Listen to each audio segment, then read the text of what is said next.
Sheikh, a few days ago I was having a debate with my boss at work, and the debate got to the point where I was telling him that life is a test, and to earn the respect and love of God, you have to be patient when you suffer.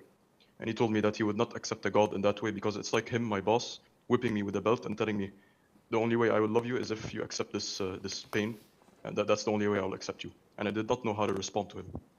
Okay. So, First of all, we have to establish that not every statement I have to counter it. Because sometimes it is illogical to engage in a debate or an argument and reply to every statement. That is a waste of time. If you remember in the Quran, in chapter 2, Surah Al-Baqarah, when Allah Azza wa Jal told us about Ibrahim debating with An-Namrud, the king of a region there.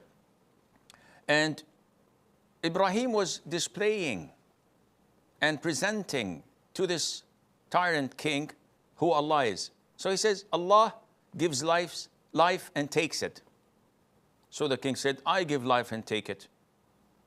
And he brought 2 prisoners and he sentenced them to death. He killed one of them and spared the life of the other. So he said, okay, I can do that. Ibrahim did not answer him or tried to refute his illogical claim of giving life and death.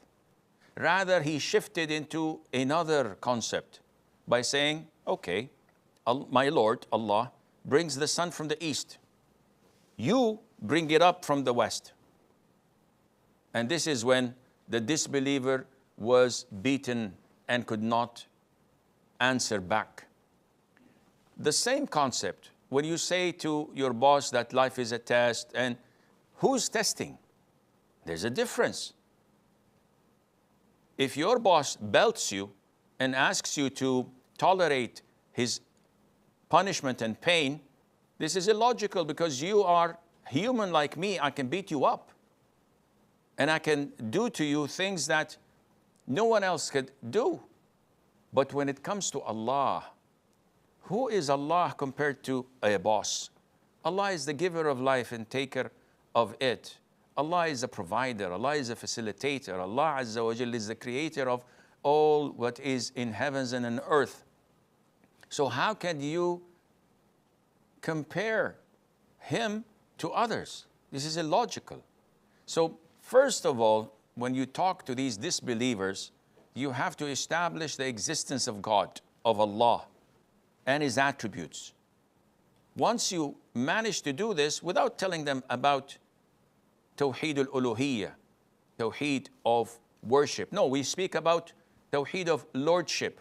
Establish the existence of Allah and His beautiful names and attributes through His lordship.